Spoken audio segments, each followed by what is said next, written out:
ನಡಿ ಈಗ ಶುರು ಮಾಡೋಣ.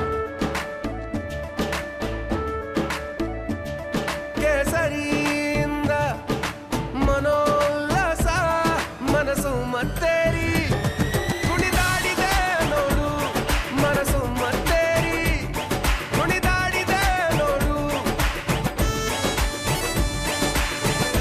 ಕ್ಷಣ ಕ್ಷಣವೂ ಆಚರಿಸಿ ಕೇಸರಿ ಹಬ್ಬ.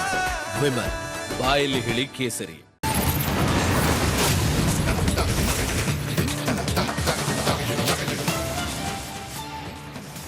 35 ದಿನಗಳ ಬಳಿಕ ಭಾರತಕ್ಕೆ ಬರ್ತಾ ಇದ್ದಾರೆ ಪ್ರಜ್ವಲ್ ರೇವಣ್ಣ. ಅಂತೂ ಇಂತೂ ಕರ್ನಾಟಕಕ್ಕೆ ಪ್ರಜ್ವಲ್ ರೇವಣ್ಣ ಆಗಮಿಸ್ತಾ ಇದ್ದಾರೆ. ಏನ್ ದೊಡ್ಡ VVIP ಆಗಿ ಆಗಮಿಸ್ತಾ ಇದ್ದಾರೆ ಅಂತ ನಾವು ಹೇಳ್ತಾ ಇಲ್ಲ. ಯಾವತ್ತೋ ಬರಬೇಕಾಗಿತ್ತು, ವಿಚಾರಣೆ ಎದುರಿಸಬೇಕಾಗಿತ್ತು, ಇವತ್ತು ಬರ್ತಾ ಇದ್ದಾರೆ. ಇಷ್ಟು ತಡ ಮಾಡಿ ಬರ್ತಾ ಇದ್ದಾರೆ. ನೆಲದ ಕಾನೂನಿಗೆ ಏನ್ ಬೆಲೆ ಕೊಟ್ಟಂಗಾಯ್ತು ಅಲ್ಲಿಗೆ. 35 ದಿನಗಳ ಬಳಿಕ ಭಾರತಕ್ಕೆ ವಾಪಸ್ ಬರ್ತಾ ಇದ್ದಾರೆ ಪ್ರಜ್ವಲ್ ರೇವಣ್ಣ. ವಿಮಾನ ಲ್ಯಾಂಡ್ ಆಗೋದಕ್ಕೆ ಇನ್ನೂ 2 ಗಂಟೆ ಬಾಕಿ ಇದೆ. ಮಧ್ಯರಾತ್ರಿ 1 ಗಂಟೆ 5 ನಿಮಿಷಕ್ಕೆ ಬೆಂಗಳೂರು ಏರ್ಪೋರ್ಟ್ಗೆ ವಿಮಾನ ಆಗಮಿಸುತ್ತೆ. ಕ್ಷಣ ಕ್ಷಣದ ಮಾಹಿತಿಯನ್ನು SIT ಅಧಿಕಾರಿಗಳು ಪಡಿತಾ ಇದ್ದಾರೆ. ದೇವನಹಳ್ಳಿ ಏರ್ಪೋರ್ಟ್ಗೆ ಪ್ರಜ್ವಲ್ ರೇವಣ್ಣ ಬರ್ತಾರೆ. ಏರ್ಪೋರ್ಟ್ನಲ್ಲೇ ಪ್ರಜ್ವಲ್ ಲಾಕ್ಗೆ SIT ಹೆಡ್ ತೋಡಿದೆ. ವಶಕ್ಕೆ ಪಡೆದು ವಿಚಾರಣೆ ನಡೆಸೋದಕ್ಕೆ ಅಧಿಕಾರಿಗಳು ತಂತ್ರ ರೂಪಿಸಿದ್ದಾರೆ. ರಾತ್ರಿ 11:45ಕ್ಕೆ ಏರ್ಪೋರ್ಟ್ಗೆ ಇಮಿಗ್ರೇಷನ್ ಕಮಿಷನರ್ ಬರ್ತಾರೆ. 50ಕ್ಕೂ ಹೆಚ್ಚು ಪುಟಗಳಿಗೆ ಇಮಿಗ್ರೇಷನ್ ಸಿಗ್ನೇಚರ್ ತಗೋಬೇಕಾಗತ್ತೆ. ಪ್ರಜ್ವಲ್ ರೇವಣ್ಣ ಆಗಮಿಸ್ತಾರೆ ಅನ್ನುವಂಥದ್ದು ವೀಕ್ಷಕರೇ ನನಗೆ ಚೆನ್ನಾಗಿ ಗೊತ್ತಿದೆ. ಇದೇನು ಬಹಳ ದೊಡ್ಡ ಸುದ್ದಿ ಅಂತ ಹೇಳ್ತಾ ಇಲ್ಲ. ಒಂದು ರಾಂಗ್ ಮಾಡೆಲ್, ಏನು ಆಗಬಾರ್ದು, ಏನು ಮಾಡಬಾರ್ದು ಒಬ್ಬ ಸಂಸದ ಅನ್ನೋದಕ್ಕೆ ಪ್ರಜ್ವಲ್ ರೇವಣ್ಣ ಉದಾಹರಣೆ ಅಂತ ಹೇಳ್ತೀನಿ ನಾನು. ಯಾಕಂತಂದರೆ ಆರೋಪ ಬಂದಾಗ ತಾನು ಸರಿಯಾಗಿದ್ದೀನಿ ಅನ್ನೋ ನಂಬಿಕೆ ಇದ್ದ ಪಕ್ಷದಲ್ಲಿ ಸೀದಾ ಬಂದು ತನಿಖಾ ಸಂಸ್ಥೆಯ ಮುಂದೆ ನಿಲ್ಲಬೇಕಾಗಿತ್ತು. ಕಾನೂನಿನ ಮುಂದೆ ತಾನು ನಿರಪರಾಧಿ ಅಂತ ಪ್ರೂವ್ ಮಾಡಬೇಕಾಗಿತ್ತು. ಅದು ಬಿಟ್ಟು ಡಿಪ್ಲೊಮ್ಯಾಟಿಕ್ ಪಾಸ್ಪೋರ್ಟ್ ಇದೆ ಅಂತ ಎಲ್ಲೋ ಓಡೋ ಕುತ್ಕೊಂಡು ನಂಗೆ ಡಿಪ್ರೆಷನ್ ಆಗಿತ್ತು ಅಂತ ಹೇಳೋದು ಅದು ಯಾವ ಸೀಮೆ ಮಾಡೆಲ್ ಅದು? ಅದನ್ನು ಮಾಡಿದ್ರ ಪ್ರಜ್ವಲ್ ರೇವಣ್ಣ? ಇದು ಆಕ್ರೋಶ ಜನರಿಗಿರ್ತಕ್ಕಂಥದ್ದು. ಇವತ್ತು ಹಾಸನದಲ್ಲಿ ಅಷ್ಟೊಂದು ಪ್ರತಿಭಟನೆ ಆಗಿದ್ದು ಕೂಡ ಇದೇ ಕಾರಣಕ್ಕೇನೆ. ಒಬ್ಬ ಸಂಸದರಾಗಿ ನಯಾ ಪೈಸಾ ಜವಾಬ್ದಾರಿ ಬೇಡವಾ? ಹಾಗಾದರೆ ಬಂದು ಈಗ ನನಗೆ ಡಿಪ್ರೆಷನ್ ಆಗಿತ್ತು ಸ್ವಾಮಿ, ನಿಮ್ಮ ಕ್ಷೇತ್ರದಲ್ಲಿ ಕೋಟ್ಯಾಂತರ ಜನಕ್ಕೆ ಡಿಪ್ರೆಷನ್ ಆಗಿದೆ, ಅವ್ರಿಗೇನು ಮಾಡ್ತೀರಾ ನೀವು?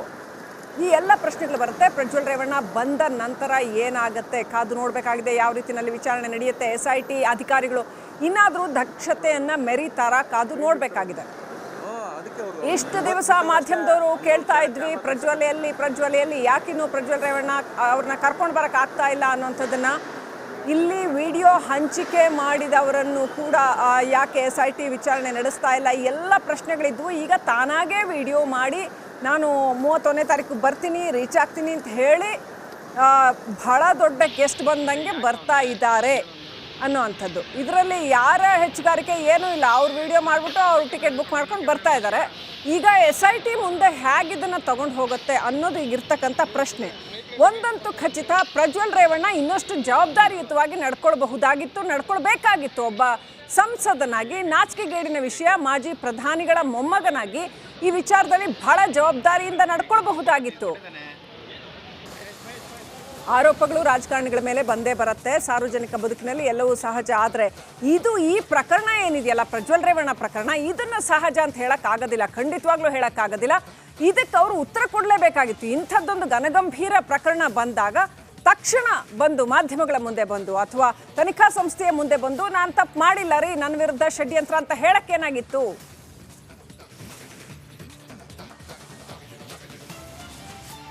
ಅಪ್ಡೇಟ್ ಪಡ್ಕೊಳ್ಳೋಣ. ನನ್ನ ಸಹೋದ್ಯೋಗಿ ರಂಜಿತ್ ಶಿರಿಯಾರ್ ಏರ್ಪೋರ್ಟಿಂದ ನೇರ ಸಂಪರ್ಕದಲ್ಲಿದ್ದಾರೆ. ರಂಜಿತ್, ಪ್ರಜ್ವಲ್ ರೇವಣ್ಣ ಬರ್ತಾರೆ ಅಂತ ಇಲ್ಲಿ ಎಲ್ಲರೂ ಏನು ಕಾಯ್ತಾ ಇರ್ತಕ್ಕಂಥದ್ದು, ಏನೂ ದೊಡ್ಡ ಗೆಸ್ಟು ಅಂತ ಅಲ್ಲ, ಘನಕಾರ್ಯ ಮಾಡಿ ಬರ್ತಾ ಇದ್ದಾರೆ ಅಂತ ಖಂಡಿತ ಅಲ್ಲ. ರಂಜಿತ್, ನಿಮಗೆ ಎಲ್ಲ ಗೊತ್ತಿರೋ ಹಾಗೆ ತಲೆ ತಪ್ಪಿಸ್ಕೊಂಡಿದ್ದವರು ಈಗ 30-35 ದಿನ ಆದಮೇಲೆ ಈಗ ಬರ್ತಾ ಇದ್ದಾರೆ ಅಂತ ಅಂತೂ ಇಂತೂ.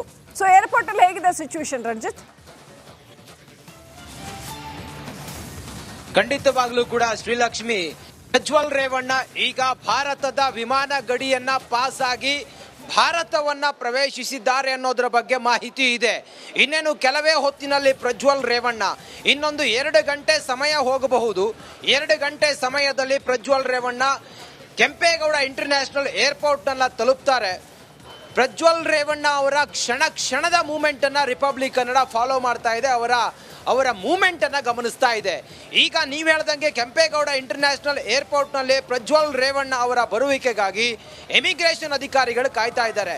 ಮೊದಲು ಪ್ರಜ್ವಲ್ ರೇವಣ್ಣ ಬಂದ ತಕ್ಷಣ ಅದಕ್ಕಿಂತ ಮುಂಚೆ 11:45 ಎಮಿಗ್ರೇಷನ್ ಕಮಿಷನರ್ ಇಲ್ಲೊಂದಿಷ್ಟು ಚೆಕಿಂಗ್ ಮಾಡ್ತಾರೆ.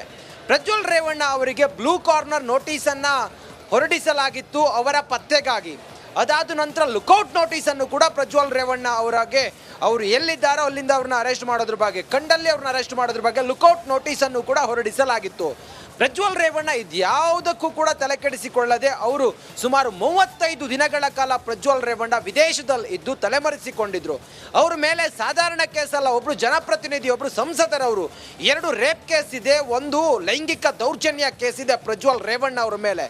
ಇಷ್ಟಾಗಿ ಮಾಜಿ ಪ್ರಧಾನಿ ದೇವೇಗೌಡ್ರೆ ಅವ್ರನ್ನ ಬನ್ನಿ ಅಂತೇಳಿ ಕೇಳಿದ್ರು ಕೂಡ ಬರದೇ ಇದ್ದದ್ದು. ಇದೆಲ್ಲವೂ ಕೂಡ ರಾಜ್ಯದ ಜನ ನೋಡಿದ್ದಾರೆ. ಒಬ್ಬರು ಸಂಸದನಾಗಿ ಜವಾಬ್ದಾರಿಯನ್ನು ಅವ್ರು ಪ್ರದರ್ಶನ ಮಾಡಬೇಕಾಗಿತ್ತು.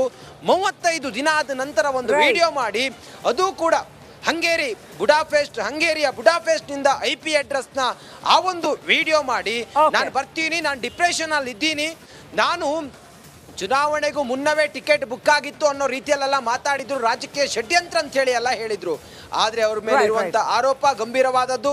ಅವರು ಬರ್ತಾರೆ, ಅವರ ಬಂಧನಕ್ಕಾಗಿ ರೈಟ್. ಹಾಗೇನೆ ನನ್ನ ಜೊತೆ ನಮ್ಮ ಪ್ರತಿನಿಧಿ ಧ್ರುವ ಹಾಗೂ ನಮ್ಮ ಐನೂರು ಪ್ರತಿನಿಧಿ ಸುರೇಶ್ ಕನೆಕ್ಟ್ ಆಗಿದ್ದಾರೆ. ನಾನು ಅಲ್ಗೋಟು ಧ್ರುವ ಫಸ್ಟ್. ಧ್ರುವ, ಈಗ ನಿಮ್ಮ ಹತ್ರ, ನೀವು ಯಾವ ಪ್ರದೇಶದಲ್ಲಿ ಇದ್ರ, ನಿಮ್ಮ ಹತ್ರ ಏನು ಅಪ್ಡೇಟ್ಸ್ ಇದೆ ಪ್ರಜ್ವಲ್ ರೇವಣ್ಣ ಆಗಮನದ ಕುರಿತಾಗಿ?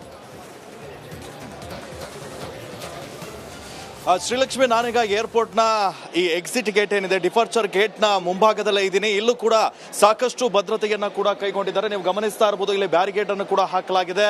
ಮುಖ್ಯವಾಗಿ ಒಂದು ವೇಳೆ ಪ್ರಜ್ವಲ್ ರೇವಣ್ಣ ಏನಾದರೂ ಇದೇ ಒಂದು ಇದರಿಂದ ಹೊರಗೆ ಬಂದರೆ ಅವರನ್ನ ಇಲ್ಲಿ ಬಂಧಿಸುವಂಥ ಕೆಲಸವನ್ನ ಕೂಡ ಮಾಡ್ತಾರೆ. ನೀವು ಗಮನಿಸ್ತಾ ಇರ್ಬೋದು, ಇಲ್ಲಿ ಆರ್ಮಿ ಫೋರ್ಸ್ ಕೂಡ ನಿಯೋಜನೆ ಮಾಡಲಾಗಿದೆ.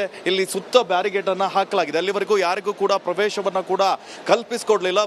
ಸಹಜವಾಗಿ ಇಲ್ಲಿ ಇಷ್ಟು ಆರ್ಮಿ ಫೋರ್ಸ್ ಇರೋದಿಲ್ಲ. ಆದರೆ ಇವತ್ತು ಹೆಚ್ಚುವರಿಯಾಗಿ ಸಿಬ್ಬಂದಿಯನ್ನ ನಿಯೋಜನೆ ಕೂಡ ಮಾಡಿದ್ದಾರೆ. ಸುಮಾರು 12:30 ಸುಮಾರಿಗೆ ಪ್ರಜ್ವಲ್ ರೇವಣ್ಣ ಇಲ್ಲಿಗೆ ಆಗಮಿಸ್ತಾರೆ.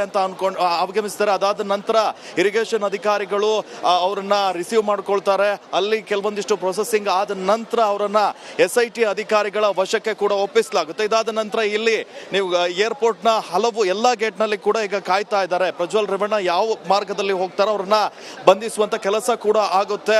ಅದಾದ ನಂತರ ಅವರನ್ನ ವೈದ್ಯಕೀಯ ಪರೀಕ್ಷೆಗೆ ಬೌರಿಂಗ್ ಆಸ್ಪತ್ರೆಗೆ ಕೂಡ ಕರ್ಕೊಂಡು ಹೋಗುವಂತ ಸಾಧ್ಯತೆಗಳು ಕೂಡ ಜಾಸ್ತಿ ಇದೆ. ಶ್ರೀಲಕ್ಷ್ಮಿ, ರೈಟ್. ದಯವಿಟ್ಟು ಹಾಗೆ ಸಂಪರ್ಕದಲ್ಲಿವೆ Dhruva. Suresh airport toll gate ಇಂದ ಸಂಪರ್ಕದಲ್ಲಿದ್ದಾರೆ. ಬಹುಶಃ ಅಲ್ಲಿ ಸಾಕಷ್ಟು ಸಂಚಲನ ಇರುತ್ತೆ. Let's go to Suresh. Suresh, ನಿಮ್ಮ ಹತ್ರ ಏನು ಅಪ್ಡೇಟ್ ಇದೆ ಪ್ರಜ್ವಲ್ ಆಗಮನದ ಕುರಿತಾಗಿ?